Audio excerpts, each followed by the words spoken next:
Hey, it's Kristina in Maker Exchange, bringing episode 23 of video editing. Today we're going to be doing advanced tips and tricks using iMovie.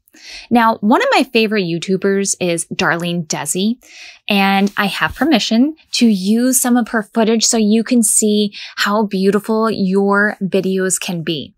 Something she does really well is color correction in her videos. Now, if you want to go more in depth into color correction, be sure to go and check out the video Power of Color. We do a little bit more there.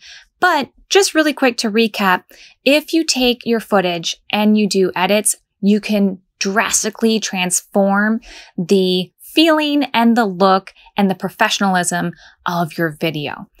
However, if you're using your iPhone to do iMovie, it does not have the editing tools that you have on iMovie using your desktop.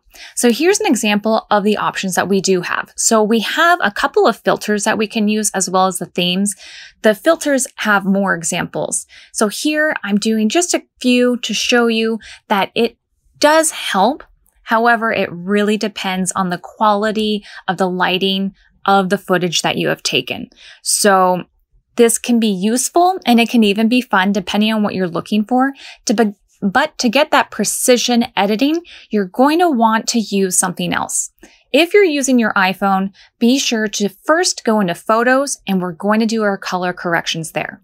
So really quick, I'm going to show you how different it is. Here we have all of our editing tools that we would have in iMovie on your desktop.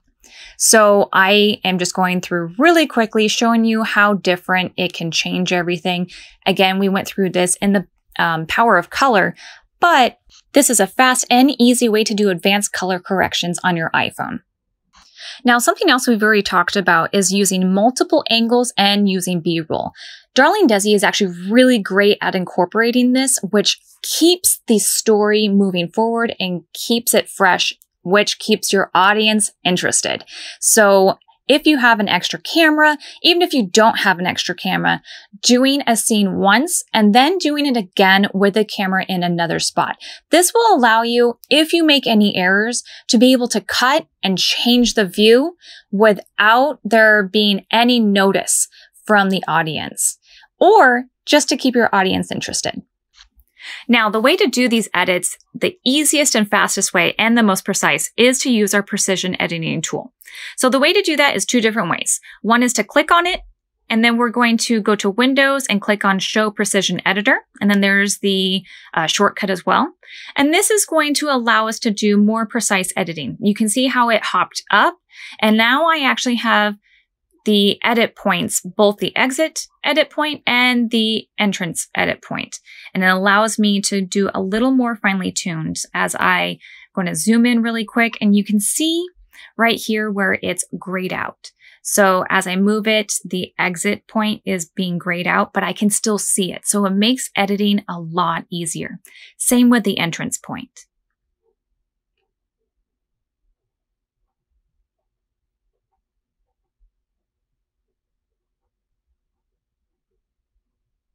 Now you can see this middle dot, and if I zoom back out, we're going to see a few more of those. So I'm just going to scooch over really quick and see we have that one off to the side in the left. And if I go all the way over to the front, you'll see one at the beginning. So these are all of the editing points. These are the breaking points. So every breaking point will have one. Now, if I click on it, all of a sudden in one click, I can start editing both this exit point and this entrance point. And it's the same thing. It's all grayed out. I also can do both at the same time if I click and drag that dot. And the way to exit once we're done with the precision editor is to either hit the escape button or hit that X button. Now, something I've noticed is that when people are using their titles, they're not doing customizations. One of the funnest ways and best ways to really make your video stand out is to not use the standard fonts, colors, or the sizes. So checking out and just playing with the different fonts you have can really enhance your video. So I highly suggest doing that. Now, something else that will really help polish up your videos is going to be one, of course, really quick, making sure that we add in some movement. You can use the Ken Burns, which we have already gone over, as well as the crop to fill. But something that will help with your footage in case it's a little shaky is actually doing the stabilization. So here, if I can just get rid of that really quick. And if I click on it, this will help remove some of the shakiness, and we can change the percentage of how much control it will be. And while sometimes we're removing that shakiness, it will actually create a shutter effect or a start-stop. We can utilize this tool to help stop that. And then we also have different editing points for that as well. So it goes from the low, medium, high. So this will help create a more smooth flow, a smooth video, and will not, or it will stop the shuttering effect that can happen when we are stabilizing our video. So between all of these, the number one advanced tips and tricks is going to be using your precision editor, using your stabilizer, and using the shutter effect. These will really clean up your video regardless of everything else. So if you have any questions, be sure to let us know down below in the comments.